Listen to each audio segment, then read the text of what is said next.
Hello everyone, I'm Piyush Mandal and going to present on molecular diagnosis of cytomegalovirus infection, clinical performance of Aptima transcription-mediated amplification assay toward non-conventional qPCR chemistry on whole blood samples done by these researchers, and the source of the research paper is the PubMed.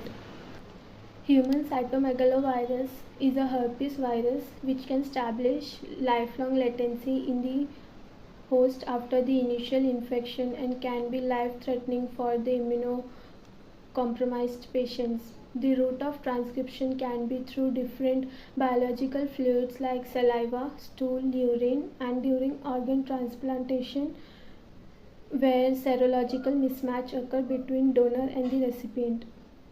HCMV is usually asymptomatic in immunocompetent patients, although clinical symptoms of primary infection may include flu-like symptoms. In immunocompromised or transplant patients, HCMV infection lead to complication resulting in viral syndrome characterized by fever and leukopenia, thrombocytopenia, and increased liver enzymes. Sometimes severe complications may occur like pneumonia, hepatitis, and opportunistic infections. The significance of the research on clinical performance of transcription-mediated amplification is for the detection, quantification of human cytomegalovirus DNA in whole blood samples, which is diverse, and to improve diagnostic accuracy.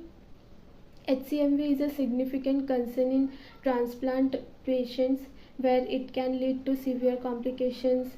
The ability to accurately monitor HCMV viremia is the presence of virus in the bloodstream, is a crucial for timely intervention and management. The qPCR, that is quantitative polymerase chain reaction, is a method which involves repeated cycles of denaturation, annealing, and extension. It is a technique that amplifies the specific DNA sequences and quantifies the amount of DNA in real time during the amplification process. Transcription-mediated amplification is a isothermal amplification method that amplifies RNA targets through a series of transcription and amplification steps. It is particularly useful for detecting RNA virus and is known for its high sensitivity. Unlike PCR, which requires thermal cycling, TMA operates at a constant temperature using enzymes to amplify the target nucleic acid. The research was conducted on the following methods. Sample collection. A total of 755 whole blood samples were collected from 323 patients, in which 273 were adults and 50 were children, and patient selection included solid organ transplantation too. Each blood sample was tested simultaneously using both the TMA assay and the qPCR assay. The TMA assay involved the three main steps: target capture, target amplification using TMA, and detection of amplification products. Then the data were analyzed using log10 transformed values, focusing on samples where both assays provided quantitative results. Correlation analysis were performed using linear regression and bland Altman plots, with Pearson's correlation coefficient calculated to assess agreement between the two methods. Then the results were there. The figure 1 shows the comparison of result from TMA and qPCR to evaluate the performance of the TMA assay in terms of sensitivity and specificity relative to the established qPCR method. The data indicate The data indicate how well the TMA assay can be used in clinical settings for monitoring HCMV in immunocompromised patients. The figure 2, this is the line of agreement.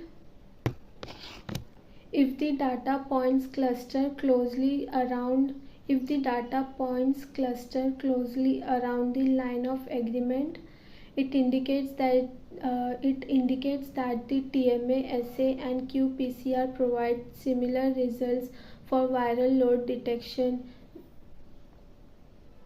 suggesting good concordance between the two methods. If there are points that deviate significantly from the line of agreement, it may indicate differences in sensitivity between the two assays, particularly at low viral loads. A strong correlation and high agreement suggests that the TMA assay could be a reliable alternative to qPCR for monitoring HCMV in clinical settings, especially for patients at risk of severe infection. Figure 3. By comparing the two lines, you can assess how the TMA assay and qPCR assay correlated in tracking HCMV viremia over time. If the lines closely follow each other, it indicates that both assays provide consistent results in monitoring viral load. Understanding the trends in viral load is crucial for managing patients, especially in transplant recipients who are at high risk for HCMV related complications. If one assay consistently shows higher viral loads than the other, it may have implication of treatment decisions. If the figure includes data from multiple patients, it may also highlight variability in responses to HCMV infection and treatment, which is important for personalized patient management.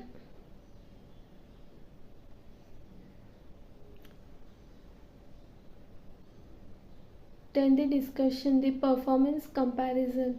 The TMA assay demonstrated a higher detection rate and quantification of HCMV compared to the conventional qPCR method. The study found that the TMA was able to detect more samples even in lower viral load range, which is critical for effective patient management. Clinical implications. The findings suggest that the TMA assay could be beneficial for monitoring HCMV in immunocompromised patients, such as those undergoing solid organ transplantation. The ability to detect lower viral loads may lead to better clinical outcomes. Correlation and agreement. The strong correlation between the two assays indicates that both methods yields comparable results. The high qualitative agreement reinforces the ability of TMA as an alternative diagnostic tool. Limitations and future directions. The author's knowledge limitations, such as the small sample size and the need for further studies to validate the findings across larger population and different clinical settings. They emphasize the importance of standardization and potential for TMA to be integrated into routine clinical practice for HCMV monitoring. Then the conclusion. The discussion concludes that the TMA assay shows promise as a reliable and sensitive method for HCMV detection, which